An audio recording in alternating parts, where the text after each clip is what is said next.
कुछ लोग जो हैं वो मुखालफत कर रहे हैं पाकिस्तान मीडिया डेवलपमेंट अथॉरिटी की। पाकिस्तान में मीडिया इंडस्ट्री से वाबस्ता लोगों की जिंदगियों में ये बहुत बड़ा इनकलाब है। सहाफ़ती तंजीमों में कुछ बिकाऊ टाउट्स जो हैं, तन्हाई रोक के असासे बनाना अक्लमंदी है तो असासे बेच के तन्हाई देना अक्लमंदी नहीं है। रिसेंटली गवर्नमेंट ने को 70 करोड़ रुपए के वाजबात जो थे वो मीडिया मालकान को दिए, जो इश्तारात की मद में गवर्नमेंट ने देने थे। आप देख रहे होंगे निजी टीवी चैनल्स के ऊपर इश्तहार आ रहा है कि जनाब वज़ीर आज़म ये आज़ादी सहाफ़त के खिलाफ है पाकिस्तान डेवलपमेंट अथॉरिटी।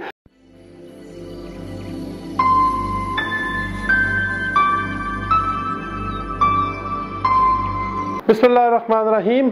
दुनिया भर में लाइफ स्किल्स टेलीविज़न के नाज़रीन को अस्सलाम वालेकुम। मैं हूं Mazhar Iqbal, president Pakistan federal union of journalist professionals और secretary general 4th pillar vigilant media watchdog. दोस्तों, आजकल पाकिस्तान में ख़ास तौर पे जो सहाफ़ती हलके हैं उनमें पाकिस्तान मीडिया डेवलपमेंट अथॉरिटी का बड़ा शोर है।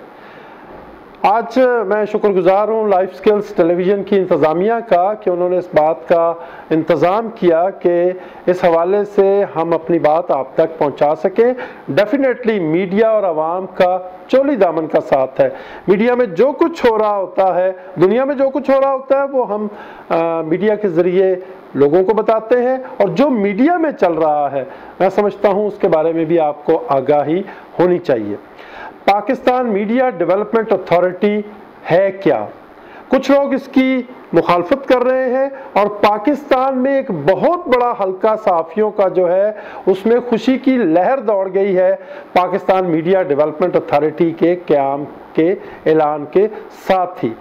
होता क्या था, एक अरसे से ग़ालिबन 8-10 साल से शायद मीडिया इंडस्ट्री शदीद बहरान का शिकार है, और पिछले 1.5-2 साल से तो ये बहरान उरूज को छू रहा है। लोगों को 18 महीने से तनख्वाहें नहीं मिल रही, चाहे वो कारकुन सहाफ़ी हों, चाहे वो मीडिया वर्कर्स हों, उनको तनख्वाहें नहीं मिल रही। और जब जी चाहता है मीडिया मालकान का वो लोगों को नौकरियों से निकाल देते हैं। कहीं पे कोई सुनवाई नहीं होती। एज एक्टिविस्ट हम हुकूमत के पास गए, पैमरा के पास गए, बहुत सी अथॉरिटीज़ के पास गए कि हमारे लोगों के साथ ज़्यादती हो रही है, उनको तनख्वाहें नहीं मिल रही, उनको नौकरियों से निकाला जा रहा है, लोगों के बच्चे जो हैं फीस ना अदा करने की वजह से स्कूल नहीं जा पा रहे। जिन घरों में लोग रहते हैं, बहुत से किराए के घरों में रहते हैं, किराया ना अदा करने की वजह से उनके लिए मुश्किलात हैं। लोग अपने बीमार बच्चों का, बीमार माँ बाप का अपना इलाज नहीं करा पा रहे। लोगों के घरों के चूल्हे ठंडे हो गए हैं, लेकिन मजाल है जो कहीं सुनवाई हो जाए। हुकूमत रिकॉर्ड पे है, वुज़रा रिकॉर्ड पे हैं, और एक तो साबिक वज़ीर आज़म रिकॉर्ड पे हैं। वो कहते हैं कि हम क्या करें, हमारे पास कोई कानून नहीं है। ये मीडिया मालकान इतने ताकतवर हैं कि हुकूमतें इनसे डरती हैं, ब्लैकमेल होती हैं रादर। अब हुआ ये कि पाकिस्तान में पहली दफ़ा किसी हुकूमत ने इतना मुश्किल स्टेप लिया है। या मेरा मकसद किसी हुकूमत को प्रेज करना नहीं है, रेफरेंस हुकूमत का मैंने इसलिए दिया कि ये इनिशिएटिव हुकूमत का है। एक ऐसी अथॉरिटी कायम करने का फैसला किया गया जिसका नाम पाकिस्तान मीडिया डेवलपमेंट अथॉरिटी है। ये जो डेवलपमेंट अथॉरिटी बनने जा रही है, 8-10 इदारे इसमें जम हो जाएंगे। उसमें पैमरा है, उसमें वजारत इत्तलात के कुछ इदारे हैं, और कुछ, क्योंकि होता ऐसे है कि जब भी किसी साफ़ी के साथ ज्यादती होती है, अव्वल तो कोई कानून उसको सपोर्ट ही नहीं करता, और अगर कोई कमज़ोर सा, नहीफ सा कोई कानून मौजूद भी है और उसके तहत हम किसी अदालत में चले भी जाते हैं तो हफ्तों नहीं जी, महीनों नहीं जी, सालों लग जाते हैं, फैसले ही नहीं आते। और जब फैसले आते हैं तो ये जो मीडिया मालकान है, खरबपति, अरबपति, खरबपति मीडिया मालकान है, ये फिर अगली कोर्ट में चले जाते हैं। अब जिस साफ़ी को 12-12, 14-14, 16-16, 18-18 महीने तनख्वाह नहीं मिलेगी, वो कहाँ से साफ़ियों वकला के खर्चे बर्दाश्त करेगा? कुछ लोग जो हैं वो मुखालफत कर रहे हैं पाकिस्तान मीडिया डेवलपमेंट अथॉरिटी की। अच्छा, चले पहले मैं आपको ये बता दूं कि ये मुखालफत कर कौन रहा है।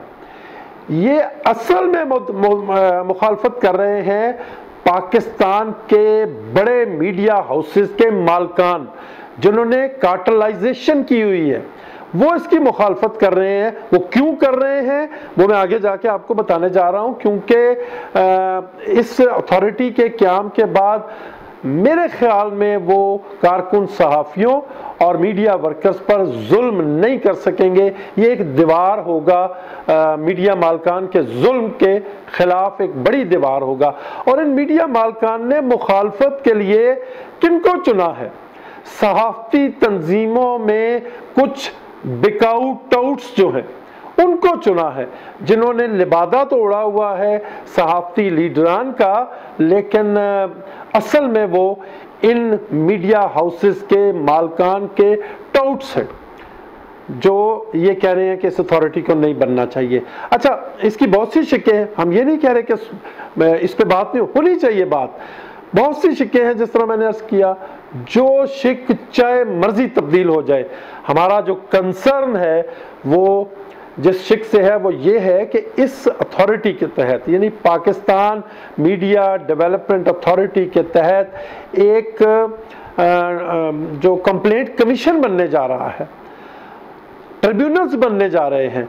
फर्ज करें कि मुझे या मेरे जैसे किसी और सहाफ़ी को, किसी और मीडिया वर्कर को तनख्वाह नहीं दी किसी मालिक ने, या उसको नौकरी से निकाल दिया, या उसकी इंसल्ट की, तो वो अपनी शिकायत कंप्लेंट कमीशन में लेके जाएगा। फिर वो कंप्लेंट कमीशन उस शिकायत का जायज़ा लेने के बाद उसको ट्रिब्यूनल में भेजेगा, और ट्रिब्यूनल जो है वो हफ्तों, महीनों, सालों नहीं, 21 दिन के अंदर अंदर उसका फैसला करेगा। 21 दिन के अंदर अंदर। मैं समझता हूं कि पाकिस्तान में मीडिया इंडस्ट्री से वाबस्ता लोगों की जिंदगियों में ये बहुत बड़ा इनकलाब है। 21 रोज के अंदर अंदर उसका फैसला होगा। और फिर इससे भी इम्पोर्टेंट बात यह है कि उस फैसले के खिलाफ जो अपील है वो सिर्फ सुप्रीम कोर्ट ऑफ पाकिस्तान में की जा सकेगी। अच्छा, इसमें जुर्माने क्या हैं, सजाएं क्या हैं? किसी को कोई हथकड़ी नहीं लगने जा रही, किसी को कोई जेल नहीं होने जा रही। फर्ज करें कि जो केस हार जाएगा, जिसके खिलाफ शिकायत होगी और वो ये साबित नहीं कर सकेगा कि शिकायत झूठी है, डेफिनेटली उसको जुर्माना होगा। और जुर्माने की जो रकम है वो क्या है? कम से कम 10 करोड़ रुपए और ज्यादा से ज्यादा 25 करोड़ रुपए का जुर्माना हो सकेगा। अब ये वो मुकाम है जहां पे इन जालिम गासिब मीडिया मालकान के पेट में दर्द उठ रहा है कि लोग कंप्लेंट कमीशन में जाएंगे, वहां फर्ज करें कि एक साफी है, उसको तनख्वाह नहीं दी हुई, वो कैसे हारेगा जी केस? ये मीडिया मालकान कैसे ये साबित करेंगे कि उसको तनख्वाह मिल चुकी है? इतना जुल्म है। We media people are suppose to be the opinion makers. हम लोगों के हुकूक के तहफ़्फ़ुज़ के लिए आवाज़ उठाते हैं, लेकिन हमारी अपनी कोई आवाज़ ही नहीं है।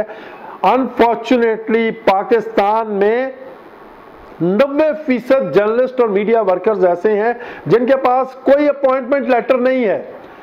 शायद किसी मिल के मजदूर के पास भी कोई लेटर हो जिससे ये साबित हो कि वो यहाँ मुलाजमत करता है, लेकिन मीडिया हाउसेस के जो मुलाजमीन हैं, चाहे वो कारकुन साफ़ी हैं या वो मीडिया वर्कर हैं, उनके पास कोई ऐसा लेटर नहीं है जिससे ये साबित हो सके कि वो इनके मुलाजिम है। इसलिए जब जी चाहता है निकाल देते हैं। और फिर हम इनसे कह रहे थे जी कि हमें पैसे दें, लोगों को 18 महीनों से तनख्वाहें नहीं दी गई, नहीं देते ये। मैंने जिस तरह पहले आपको कसम पुरसी बयान की है, तो हमें ये कह रहे थे जी हमारे पास तो पैसे ही नहीं है, हालांकि इनके अरबों नहीं खरबों रुपए के असासे हैं। मैं एक मीडिया हाउस में गया तो मैंने उनसे कहा कि आपके जिम्मे को 1.5-2 करोड़ रुपए के वाजबात हैं लोगों के, आप वो दे दें। तो कहने लगे जी कि हमारे पास तो पैसे नहीं है। मैंने कहा आपके पास पैसे हैं? जब मैं आपसे मिलने आ रहा था तो मैंने रास्ते में देखा आपके जो उसमें कंपाउंड में गाड़ियां खड़ी हैं उनकी कीमत को 10 करोड़ रुपए से ज्यादा है, तो आप उनको बेचें, लोगों के पैसे दें, लोगों के बच्चे भूखे मर रहे हैं। तो वो साहब मुझे, जो उनके चीफ एग्जीक्यूटिव थे, मुझे कहने लगे जी कि असासे बेच के तनख्वाहें देना कहाँ की अक्लमंदी है? तो मैंने उनसे कहा कि तनख्वाहें रोक के असासे बनाना अक्लमंदी है, तो असासे बेच के तनख्वाहें देना अक्लमंदी नहीं है। अभी रिसेंटली गवर्नमेंट ने को 70 70 करोड़ रुपए के वाजबात जो थे वो मीडिया मालकान को दिए, जो इश्तारात की मद में गवर्नमेंट ने देने थे। लेकिन इन 70 करोड़ रुपए के मिलने के बावजूद जो मीडिया वर्कर्स हैं और जो बोनाफाइड जर्नलिस्ट हैं उनको तनख्वाहें नहीं मिली। I can name the institutions, I can name the media institutions जहां पे तनख्वाहें नहीं मिल रही। और अब चूंकि ये पाकिस्तान मीडिया डेवलपमेंट अथॉरिटी बनने जा रही है तो मीडिया मालकान के पेट में, जिस तरह मैंने कहा कि एक दर्द सा उठ रहा है, तो आप देख रहे होंगे निजी टीवी चैनल्स के ऊपर इश्तहार आ रहा है कि जनाब वज़ीर आज़म ये आज़ादी सहाफ़त के ख़िलाफ़ है पाकिस्तान डेवलपमेंट अथॉरिटी, पाकिस्तान की बड़ी बदनामी होगी और ये होगा और वो होगा। हम ये कहते हैं कि अगर इसमें कोई एक शिक भी आज़ादी सहाफ़त के ख़िलाफ़ है उसको निकाल के बाहर फेंक दें, लेकिन कारकुन सहाफ़ियों को तहफ़्फ़ुज़ देना किसी सूरत में, मीडिया वर्कर्स को तहफ़्फ़ुज़ देना किसी सूरत में आज़ादी सहाफ़त के ख़िलाफ़ नहीं है। हम इस शिक के तहफ़्फ़ुज़ के लिए, इस शिक को मीडिया डेवलपमेंट अथॉरिटी का हिस्सा बनाने के लिए किसी भी हद तक जाएंगे। एक प्रोपेगेंडा किया जा रहा है प्राइवेट टीवी चैनल्स के ज़रिए कि पाकिस्तान की तमाम सहाफ़ती तंजीमों ने पाकिस्तान मीडिया डेवलपमेंट अथॉरिटी को मुस्तरद कर दिया है। ये गलत है जी, ये गलत है। मैं प्रेसिडेंट PFUJ प्रोफेशनल्स के सदर की हैसियत से और fourth pillar vigilant media watchdog के सेक्रेटरी जनरल की हैसियत से ये कह रहा हूँ कि हमने इस अथॉरिटी को मुस्तरद नहीं किया। और हम जो कंपटीशन कमीशन है, मुसाबकती कमीशन जो है, इसमें बाकायदा दरख्वास्त देने जा रहे हैं, क्योंकि बाय लॉ आप किसी भी टीवी चैनल के ऊपर लोगों को गुमराह करने वाले इश्तारात नहीं छाया कर सकते, उनको नशर नहीं कर सकते। और ये कहा जा रहा है कि तमाम सहाफ़ती तंजीमों ने इसको मुस्तरद कर दिया है। बिल्कुल नहीं किया जी। हम हुकूमत के साथ बातचीत कर रहे हैं। हमारी इस सिलसिले में वफाकी वज़ीर इत्तलात जनाब फवाद चौधरी साहब के साथ मुलाकात हुई है। इस मुलाकात में इत्तलात और नशरियात के वज़ीर ममलकत फ़ारूक हबीब साहब भी मौजूद थे। हमने अपनी तमाम जो तजावीज़ हैं उनको दी हैं। हम पाकिस्तान की दीगर तंजीमों के साथ भी राब्ते में हैं। ये जो मुलाकात हमने की है फवाद चौधरी साहब से और फ़ारूक हबीब साहब से, इसमें Pakistan federal union of journalist professionals, fourth pillar vigilant media watchdog और यंग जर्नलिस्ट एसोसिएशंस भी मौजूद थी। और हम Pakistan federal union of journalist के दीगर धड़ों के साथ भी राब्ते में है। और मैं आपको यकीन दिलाता हूँ पाकिस्तान में सहाफ़ियों की अक्सरियत पाकिस्तान मीडिया डेवलपमेंट अथॉरिटी के हक में है। हाँ, अगर इसकी कोई नोक पलक संवारनी है तो वह संवारी जा सकती है, लेकिन हम इसकी रूह के खिलाफ कोई काम नहीं होने देंगे। मैं एक दफ़ा फिर लाइफ स्किल्स टेलीविज़न की इंतज़ामिया का शुक्रगुजार हूँ कि उन्होंने हमें मौका दिया और हम अपनी बात दुनिया भर में जो लाइफ स्किल्स टेलीविज़न के नाज़रीन हैं उन तक पहुँचा सके। अल्लाह आप सबका हामी और नासिर हो।